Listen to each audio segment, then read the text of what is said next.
My girlfriend used our joint fund for dates with another man. I said, "Enjoy yourself." Then, I withdrew the entire balance in cash and closed the account. She was left frantically calling me from a restaurant after her card was declined with her new man. I, 29, male, or rather was in a relationship with Janet, 27, for the last 4 years. We were that couple, the one everyone thought was rock solid. We lived together. We had our routines. We were saving up for a massive trip to Southeast Asia. A whole month of backpacking, temples, and street food. This trip was my dream, and Janet seemed just as excited. To make it happen, we started a savings fund. To keep things simple, it was a high-yield savings account under my name that we both contributed to. I put in the lion's share, about 70%, because I earn more, but she was consistent with her contributions. We had a little app that tracked our progress, and seeing that number climb was a huge motivator. We were at about $8,500, so close to our goal. The past couple of months, Janet had been a little distant. More nights out with the girls. More vague texts. I'm not a jealous guy, and I trusted, her completely. I figured she was just stressed with work. Stupid, I know. The truth came out in the most mundane way possible. We had a shared email address we use for bills, streaming services, and apartment stuff. I logged in to find a warranty receipt for our coffee machine. I guess she'd been using it for personal things too, and had forgotten to sign out. Her most recent messages were right there. My eyes caught a subject line that made my stomach clench. Booking confirmation. The Grand View. It's one of those super fancy, overpriced restaurants we joke about going to if we won the lottery. Curiosity got the better of me. I opened it. It was a dinner reservation for 2 for last Tuesday. The name on the booking, Janet and a guy named Tyler. My world tilted. I looked in her trash folder. It was a gold mine of betrayal. A whole thread of emails with Tyler. Flirty, romantic, making plans. Turns out, girls' night was often Tyler night. But it got worse. I saw e-transfers from our vacation fund account to her personal account. Little ones at first, $150 here, $200 there. Then they got bigger. I logged into the savings account, my hands shaking. Over the last 3 months, she'd siphoned nearly $3,000. There were transfers that lined up perfectly with her nights out. A big withdrawal a few days before a weekend she said she was visiting her sister. Her sister later posted pics from her own apartment that weekend. I felt cold, not angry, not yet. Just a hollow, icy calm. It was like watching a movie where I was the main character and I had no idea what the plot was until the final scene. I spent the next hour meticulously going through the statements, matching dates with her texts and the emails. The evidence was overwhelming. She wasn't just cheating. She was making me pay for it. Our future, our dream trip, was funding her new romance. I didn't confront her. What was the point? Screaming, crying, begging for an explanation I already had? No, that wasn't going to fix anything. So I made a plan. A very simple, very direct plan. The next day, she was getting all dressed up. She looked stunning, I'll admit. A new dress I hadn't seen before, probably bought with our vacation money. Big night. I asked, keeping my voice casual. She smiled, that same smile she gave me 1,000 times. Yep, just a dinner with Carolyn and the girls, celebrating her promotion. Carolyn, her best friend, who I knew for a fact was on a business trip in another state. I nodded. Sounds fun. You look great. I paused, then added, you know what? Use the vacation fund card for tonight. My treat. Enjoy yourself. Her eyes lit up. Really? Are you sure, babe? It's our travel money. Yeah, I said, my voice flat. I'm sure. You deserve it. She gave me a quick kiss, a peck on the cheek that felt like a slap in the face, and grabbed the debit card linked to the savings account. You're the best. I'll be late. Don't wait up. The moment the front door clicked shut, I went into action. I had my laptop ready. I logged into the bank and transferred the remaining $5,500 from the vacation savings account to my personal checking account. The balance was now 0. Then, I found the close account option and submitted the request. I knew it would take a day or two to finalize, but for all intents and purposes it was done. Then I went to the bank. I withdrew the $5,500 in cash. All of it. I walked out with a thick envelope of $100 bills. It felt significant, tangible, the weight of my shattered future in my hands. Back at our apartment, I started packing. Not my stuff, hers. I carefully folded every piece of clothing. I boxed up her makeup, her books, her half of our shared life. I was methodical. I went through our filing cabinet and pulled out all my own sensitive documents, passport, birth certificate, social security card, and locked them in my briefcase. I stacked her boxes neatly by the front door. Around 9:30 p.m., my phone started buzzing. It was Janet. I ignored it. It buzzed again and again. Then, a string of texts came through. "Hey, my card got declined. So embarrassing. Can you transfer some money over? Babe? Seriously, I'm stuck here. The bill is huge. Tyler's covering it, but this is awful. Why isn't the card working? The balance should be fine. Pick up your phone. What is going on?" The waiter said the card was rejected. I finally picked up on the 8th call. Her voice was a high-pitched shriek. "What did you do?" The waiter came back with my card cut in half. He said the transaction was do not honor. Tyler had to pay for a $400 dinner. Everyone was staring. I let her finish. "The account has a zero balance, Janet," I said calmly. "I used the vacation fund. I just used it all at once for my future. A future that doesn't include you." I could hear her sputtering. "What are you talking about?" "Tyler, the Grandview, and the little weekend getaway," I added. "And the shopping sprees. I know, Janet. I know everything." The line went dead silent. In the background, I heard a man's voice, probably Tyler's, asking, "Is everything okay?" "I packed your things," I said, my voice steady as a rock. "They're by the door. I've already spoken to the landlord and paid the fee to have you removed from the lease. You have until the end of the month. I'd suggest you find a new place to live. Maybe Tyler has a spare room." I hung up before she could respond. I blocked her number. I blocked her on all social media.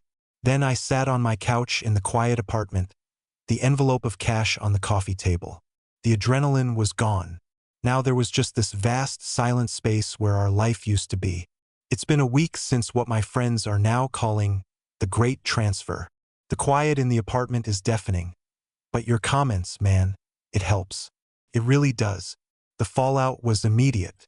The night it all went down, Janet started calling from blocked numbers. The voicemails were a roller coaster of hysterical crying and furious accusations.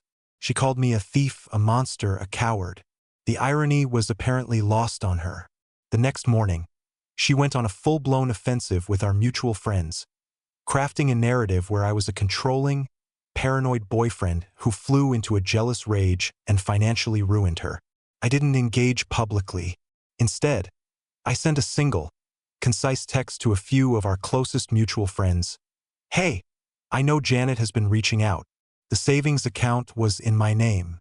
I have bank statements showing she withdrew nearly $3,000 over the last few months to fund an affair she was having. I ended the relationship and removed the remaining funds. I packed her belongings and gave her until the end of the month to move out." I attached a single screenshot of an e-transfer memo. "Trip supplies." That's all it took. The narrative shifted. One friend, Aaron, called to apologize for ever doubting me. But the real drama came 2 days later. My doorbell rang.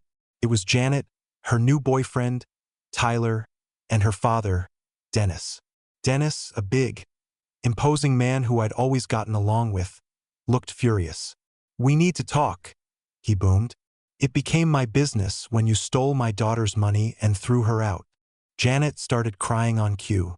Tyler, the new boyfriend, puffed out his chest. "Look, man, you owe her that money. It's hers." The sheer audacity was stunning. I stood my ground in the doorway. "Dennis, I have bank statements. I have emails. She was cheating on me and using the money we saved to pay for it." Dennis, a logical businessman, paused. He looked from me to his sobbing daughter. "Show me," he said. "No," Janet shrieked. "It's private." I looked at Dennis. I have nothing to hide. But not here. You and me can go to a coffee shop alone. I looked pointedly at Janet and Tyler. They are not welcome in my home. At the coffee shop, I laid out the facts. The emails, the transfers, the texts. He sat there for a long time, just staring at the phone screen. He looked older, defeated. I'm sorry, he said finally, the anger gone. He paid for the coffee and left without another word. I got an unhinged email from Janet later, demanding her half of the full $8,500. She said I owed her. I didn't reply. I just forwarded it to her father with no comment. The next day, a large cargo van was outside the apartment. Janet and Tyler were there, loading her boxes. They didn't even look at me. The entitlement was gone, replaced by a sullen, bitter silence. Now I have to figure out what to do with a quiet apartment and a future I have to rebuild from scratch. Hello again, Reddit. I thought with Janet moved out that would be the end of it. How naive I was. About a week after she moved, I started getting letters from a shady, strip mall law firm threatening to take me to small claims court for unlawful seizure of joint assets. I knew it was a bluff. The next escalation was far more serious. I came home from work last Thursday to find a bill in my mailbox. It was from a high-end furniture rental company for over $2,000. The delivery address was Tyler's condo. The name on the account? Mine. My blood ran cold. This was no longer just about betrayal. It was fraud, and I realized how she'd done it. A few weeks before I found out, she'd been organizing our filing cabinet. She must have taken photos of my driver's license and other documents. The premeditation of it all made me feel sick. She had a backup plan to furnish her new life, and I was going to pay for it one way or another. This is where I stopped being calm. This is where I got angry. My first call was to the furniture company's fraud department. I explained the situation, filed a report with them, and sent them the number for the police report I had just filed online for identity theft. They were incredibly helpful and immediately launched their own investigation. My second call was to a friend of mine, Jerry, who is an actual competent lawyer. He drafted a blistering cease and desist letter to the strip mall attorney, informing him that his client had engaged in criminal fraud and that any further contact would be met with a formal complaint to the state bar. Then Jerry gave me an idea, a beautifully simple, perfectly legal, and utterly devastating one. An anonymous, factual tip to his HR department might be in order, he'd said with a grin. Tyler was constantly posting hustle culture nonsense on LinkedIn, and he listed his employer, a mid-sized regional company that supplied businesses with janitorial products. I drafted a carefully worded, anonymous email to his company's HR department.